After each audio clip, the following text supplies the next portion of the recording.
I like mining the past, going into the myths, finding modern applications or updating them, and just tapping this, resource that mythology and folklore can be. My model for this is Joseph Campbell, who looked at certain patterns that show up again and again in the myths and the legends, and also in our own structure, the way we're built as human beings, in our dreams, in our psychology.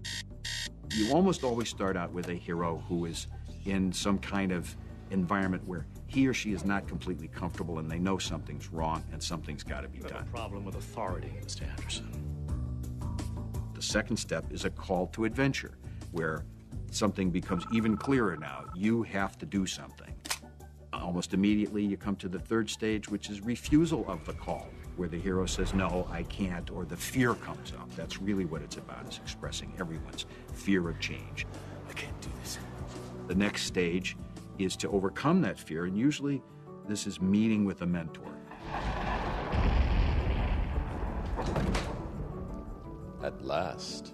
Number 5 is crossing the first threshold. And almost every story has a moment like this where you get that sense all the prep is over, all the packing is done, now we're really setting out on the adventure. We're in. Test allies and enemies is stage 6.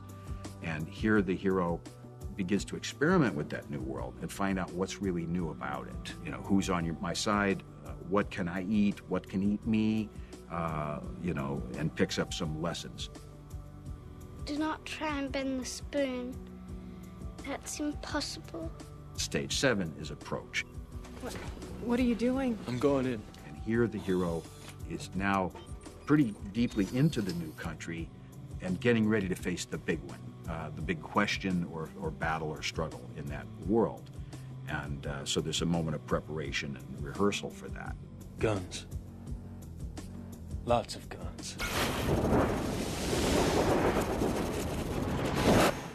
And then there's the actual moment of facing the fear. That's stage 8, the ordeal, where the hero has to go through some kind of severe test that may involve facing death. The result of that is stage 9. There's some kind of reward. If you survive, there is a reward, there is a payoff. Next, stage 10 is the road back, where the hero actually now has to collect himself or herself and start finishing. What is he doing? He's beginning to believe. And often there'll be a chase scene at this stage.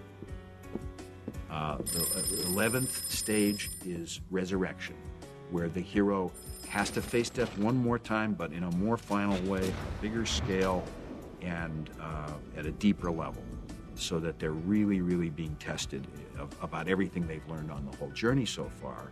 And that leads to the final movement, return, with the elixir. This is a term Campbell used. The elixir is some kind of magic thing like the golden fleece or the Holy Grail that brings back life into the culture. And so the idea is the hero has to go on a journey and learn some things and change and bring something back to share with everybody else, or it's a total waste of time.